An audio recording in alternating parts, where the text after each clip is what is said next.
بلکہ ہمارے بزرگوں کا تو ایک طریقہ بھی میں نے دیکھا ہے بڑوں کا، جب ان کی محفل میں کہ جب نام محمد آتا تھا تو وہ گردن جھکا لیتے اور گردن جھکا کر محمد کہتے تھے صلی اللہ علیہ وسلم.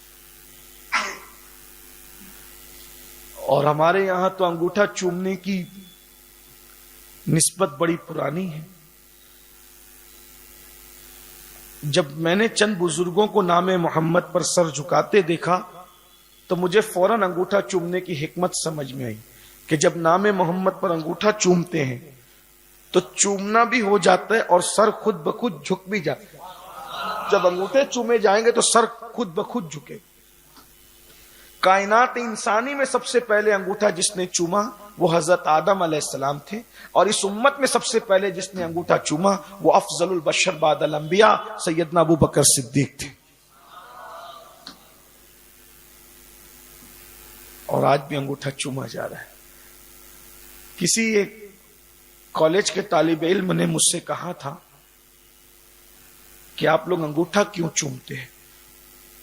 میں نے کہا نام محمد پر چومتے. کیوں چومتے؟ کہا کہ ہمارے بزرگوں سے ہم نے سنا ہے، پڑھا ہے کہ حضرت آدم علیہ السلام کی پیشانی میں نور محمدی تھا صلی اللہ علیہ وسلم.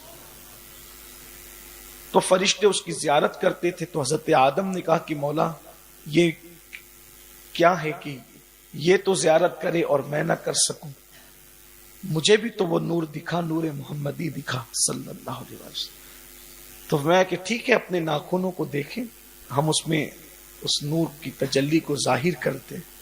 تو ہمارے بزرگوں سے ہم نے سنا ہے. اور اگر انگوٹھا چومنے کی تفصیل آپ کو دیکھنی ہے تو منیر العین امام اہل سنت کا رسالہ پڑھ لیں، آپ کے 7 طبق روشن ہو جائیں گے انشاءاللہ. بہت زبردست رسالہ ہے.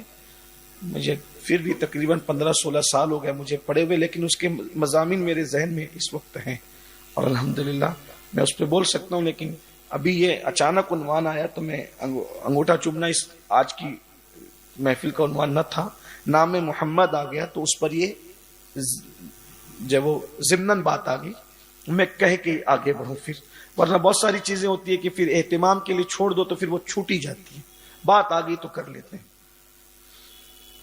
تو ناخنوں میں نور محمدی ظاہر ہوا تو فرط محبت میں آپ نے اس کو چوم لیا. اور صدیق اکبر کے چومنے کا واقعہ یہ ہے کہ حضور علیہ السلام بوقت اذان اپنے حجرے کے پاس تشریف فرما ہوتے، اور جب سیدنا بلال حبشی اذان پڑھتے تھے تو نام محمد آنے پہ حضور کو دیکھتے، اور صحابہ کرام جو موجود ہوتے تھے وہ جمگٹا بنا کر کے حضور کو تکتے رہتے تھے. تو جب نام محمد آیا تو صدیق اکبر نے انگوٹھا چوم کر آنکھوں سے لگا. حضور نے مسکرایا. تو جب اذان ہو گئی مکمل تو لوگوں سے پوچھا کہ میرے ابو بکر نے کیا کیا تم نے دیکھا؟ تو کہا جی دیکھا. کہا جو یہ کرے گا میں اس کو اپنے ساتھ جنت میں لے جاؤں گا. آج تک وہ بات چلی آ رہی ہے انگوٹھا چومنے کی. تو یہ بات میں نے اس کو بیان کی تو کہا بات تو سمجھ میں آ گئی، ٹھیک ہے آپ نے دلیل دے دی، لیکن ان کو نور محمدی دکھا. ان کو آدم علیہ السلام کو نور محمد انہوں نے چوما، اور رخ محمدی صلی اللہ علیہ وسلم بھی صدیق اکبر کو دکھا تو انہوں نے بھی چوما. آپ کو کیا دکھتا ہے؟ کہا یہ بات اب تم آئے ہو لائن صحیح ٹھیک. میں کہا حج کیا ہے؟ نہیں کیا. ارکان حج جانتا ہے؟ ہاں جانتا ہوں. میں کہا کیا کیا ہے؟ بولا وہ احرام ہے، طواف ہے اور سب بتایا، اور شیطان کو کنکری مارنا ہے. تو میں نے کہا شیطان کو کنکری کیوں مارتے؟ بولے وہ ابراہیم علیہ السلام کو بہکانے آیا تھا، وہ اپنی زبان میں کہہ رہا تھا، میں اس کو نقل کر رہا ہوں، بہکانے آیا تھا تو انہوں نے اٹھا کے کنکری پھینک کے مارا تھا. میں کہا ان کو بہکانے آیا تھا، ان کو دکھا تھا؟ ہاں دکھا تھا. میں نے کہا جو حاجی جاتے ہیں لاکھوں کنکری مارنے کے لیے مر جاتے ہیں، اس وقت یہ سب اتنا نہیں بنا تھا، اس وقت تو لوگ کنکری مارنے میں مر جاتے تھے بھگدڑ کے اندر. تو میں نے کہا کنکری مارنے میں لوگ مر جاتے تو کنکری مارتے کیوں ہیں؟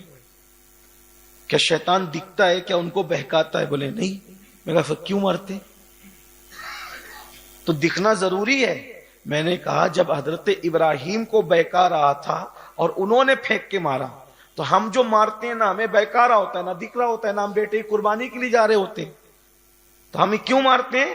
ابراہیم کی ادا کو ادا کرتے ہیں. تو جب ادائے ابراہیم کنکر مار کے ادا ہو سکتی ہے تو ادائے آدم انگوٹھا چوم کر ادا نہیں ہو سکتی. یہ بات ہے. اس لیے ہمیں